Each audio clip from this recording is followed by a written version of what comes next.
सुना कि जय विजय को अभिशाप लग गया है। देखिए माताओं का हृदय कितना कोमल होता है। भगवान विष्णु ने आकर के देवताओं का, ऋषियों का सम्मान कर दिया, जय विजय को सांत्वना दे दी। अब अभिशाप तो लग चुका है, लेकिन जैसे ही लक्ष्मी आई, माता जी आई, लेकिन माता का हृदय कितना कोमल होता है। माता का हृदय कितना कोमल होता है। माता ने कहा अच्छा नहीं हुआ, हमारे पार्षदों के साथ में अच्छा नहीं हुआ। जब माता ने इस प्रकार से कहा कि हमारे पार्षदों के साथ में अच्छा नहीं हुआ, तो चैतन्यता जागी उन ऋषियों के जो 5-5 वर्ष के हैं, इत्यादि। उन्हें भी लगा कि जब माता कह रही है, जब माता कह रही है कि अच्छा नहीं हुआ, तो वास्तव में अच्छा नहीं हुआ। अब गलती हो गई और अब इनका उद्धार करने के लिए, 3 जन्म को इनके हमने श्राप दी है, लेकिन इनका उद्धार करने के लिए हम ही इनके उद्धार का कारण बनेंगे, हम ही इनके उद्धार के लिए जन्म लेंगे। और उन्होंने चारों ऋषियों ने प्रहलाद के रूप में जन्म ले लिया था। जय हो जय हो। वही प्रहलाद बन के आए थे जिनके कारण इनका उद्धार हो रहा है। जय हो। भगवान ने कहा अगर एक का उद्धार तुम कर दोगे तो मुझे भले ही सूकर बनना पड़े, लेकिन एक का उद्धार मैं कर दूंगा। जय हो जय हो।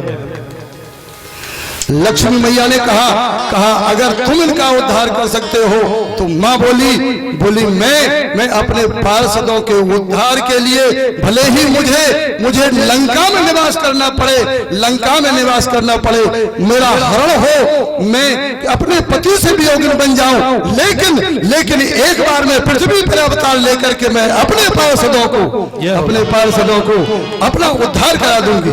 जय हो। भगवान श्याम सुंदर भगवान विष्णु भगवान बोले अच्छा रहा, अगर अंत का अवतार रह गया, तीसरा अवतार रह गया, तो मैं स्वयं जा करके भले ही मुझे ब्रज की माटी खाना पड़े, भले ही मुझे ब्रज की माटी खाना पड़े, मुझे ग्वाल बन करके रहना पड़े, लेकिन मैं जा करके इनका उद्धार करूं। इस प्रकार से यहाँ पर जब इनका जन्म हो गया तो हिरण्याक्ष पृथ्वी को लेकर के पाताल में चला गया और महाराज मनु को सृष्टि की रचना करनी है। महाराज मनु ने जब प्रार्थना की ब्रह्मा जी से, तो ब्रह्मा जी ने प्रार्थना की उस परमात्मा से, जो आकर के ब्रह्मा जी की नासिका से और बाराह भगवान का अवतार हो गया। बोलिए बाराह भगवान की जय। बाराह भगवान ने आज्ञा मांगी, हे जगत पितामह क्या चाहते हैं? कहा प्रभु पृथ्वी का उद्धार कर दीजिएगा। तो देखते देखते बाराह भगवान और जल में छलांग लगा गए और अपनी डालों पर पृथ्वी को स्थापित करके और आ गए। जब बाहर आए तो देखा नारद जी प्राप्त हो गए हिरण्याक्ष को। हिरण्याक्ष ने कहा बाबा जी कहाँ जा रहे हो, कौन हो, कैसे हो, क्या है? नारद जी हैं।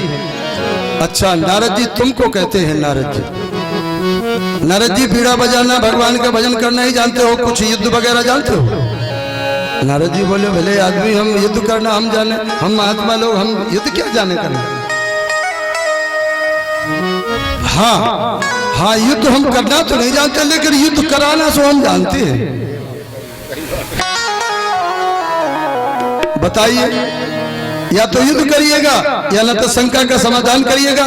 कहा महाराज एक बाराह जो है पृथ्वी को लेकर के निकल रहा है, उससे आप युद्ध कर लीजिएगा, कहा अच्छा सुअर से और तिरछी निगाहें की। नारद जी समझ गए मामला गड़बड़ है। अरे बोले जी ऐसी बातें कर रहे हैं आप, अरे जाइए तो उस बाराह को देखिए तो, अरे वो ऐसा, अरे आपकी जन्म की खुजलाहट मिटा देगा, जाइए तो। साधु बड़े चतुर होते हैं। उस समय देखा 12 भगवान अपनी सुरंभ डाढ़ों पर जय हो अपनी सुरंभ डाढ़ों पर वो भूदेवी को, पृथ्वी देवी को, धरा देवी को, रसा देवी को और धारण करके अपनी डाढ़ों पर लाए, डाढ़ों पर लाए। देखा है लक्ष्मण राज कहा है, बोलाओ चोर,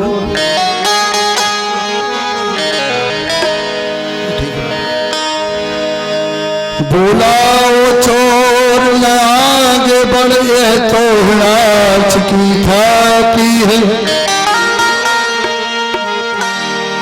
ये मेरी थाती है, चोरी से भागा जाता है और लाज तुझे नहीं आती है।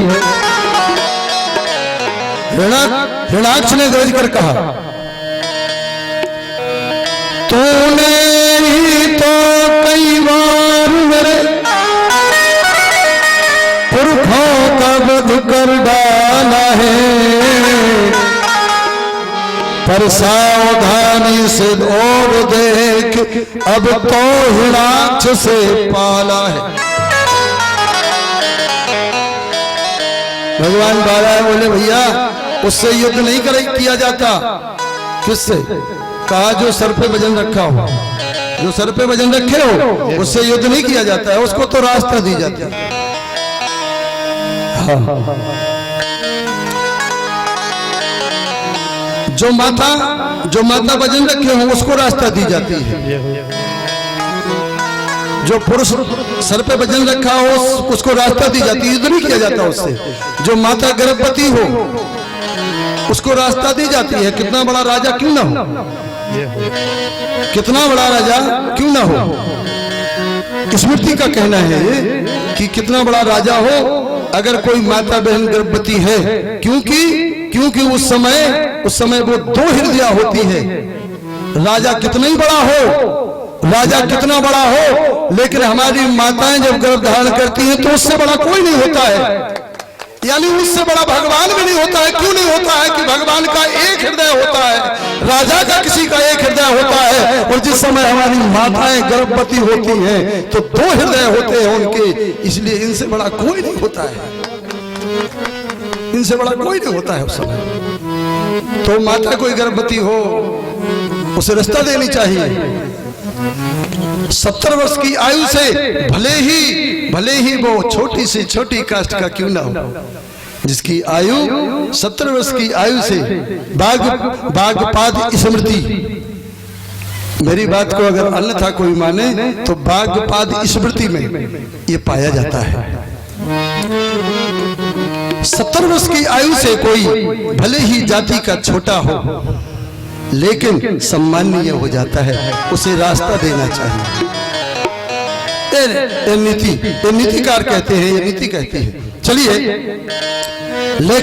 लेकिन आए और युद्ध होने लगा 12 भगवान से। 12 भगवान ने पृथ्वी को स्थापित किया।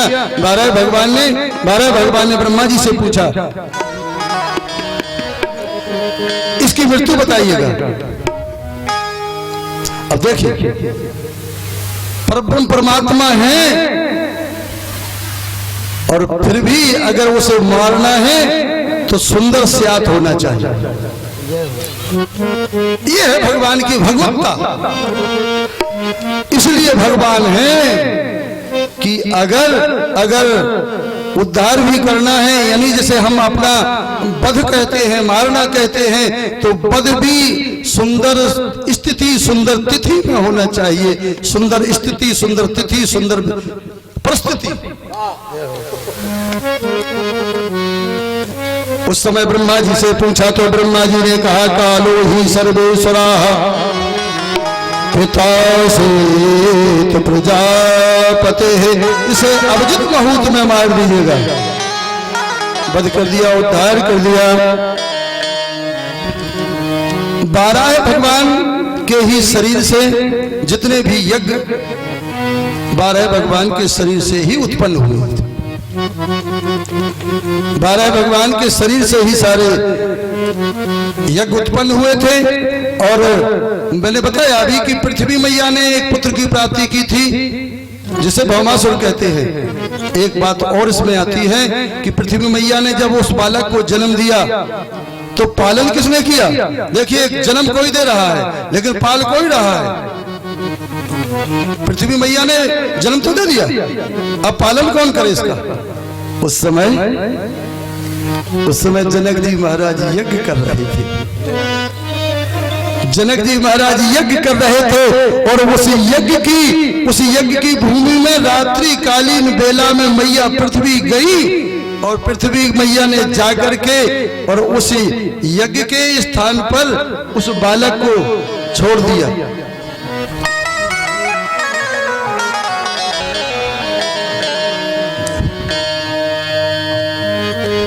रात्रिकालीन बेला में जब माता छोड़ करके किसी पुत्र को जाए तो बालक रोता है और रोए, और जब रोए तो जनक जी क्योंकि यज्ञ स्थली में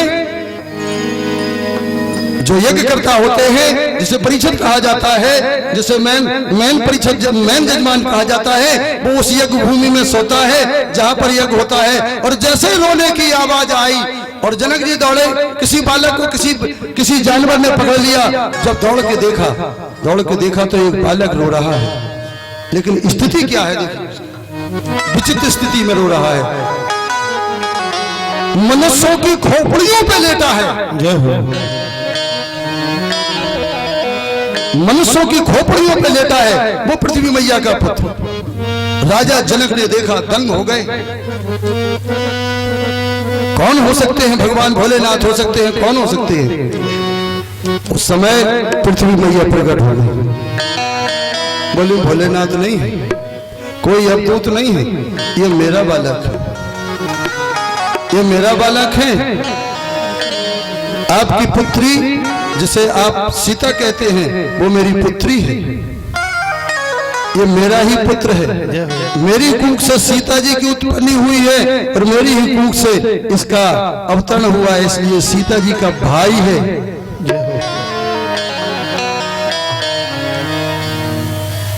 क्या करें? इसका पालन पोषण करिए जैसे सीता जी का पालन पोषण करते हैं। समय आने पर मैं इसे प्राप्त कर लूंगी। ये काल का पुराण की कथा है, भ्रम किसी को ना रहे इसलिए बता देता हूँ। ये काल का पुराण में कथा आती है। अब देखिए, कथाकारों का जोड़ते हैं, कहीं ना कहीं नवीनता मिल जाए, अच्छाई कोई मिल जाए। इस समय इनका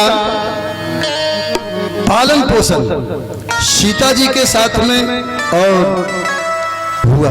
समय आने पर वही भौमासुर, वही नरकासुर जो आगे चलकर के श्रीमद् भागवत में कथा आएगी। महाराज, ब्रह्मा जी ने यहाँ पर पृथ्वी की स्थापना हुई। ब्रह्मा जी ने विचार किया कि अब सृष्टि का व्यासीकरण होना चाहिए, सृष्टि का व्यासीकरण होना चाहिए, यानी विस्तार होना चाहिए। विस्तार होना चाहिए कहा। अब देखिए, एक यहाँ पर थोड़ा सा भजन हो जाए, बस 1 मिनट में भजन हो जाए, एक थोड़ा सा मनोरंजन भी हो जाएगा। विचार किया कि विस्तारीकरण होना चाहिए, तो ब्रह्मा जी की छाया से करदम जी की उत्पत्ति हुई। करदम जी से कहा कि लाल शादी करा लीजिएगा और सृष्टि की विस्तारीकरण हो जाए।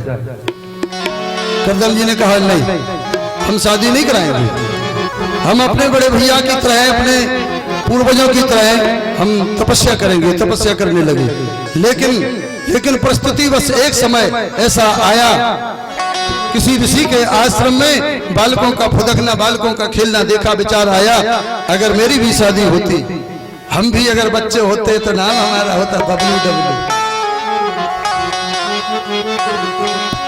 विचार आया, शादी करा ले, शादी करा ले।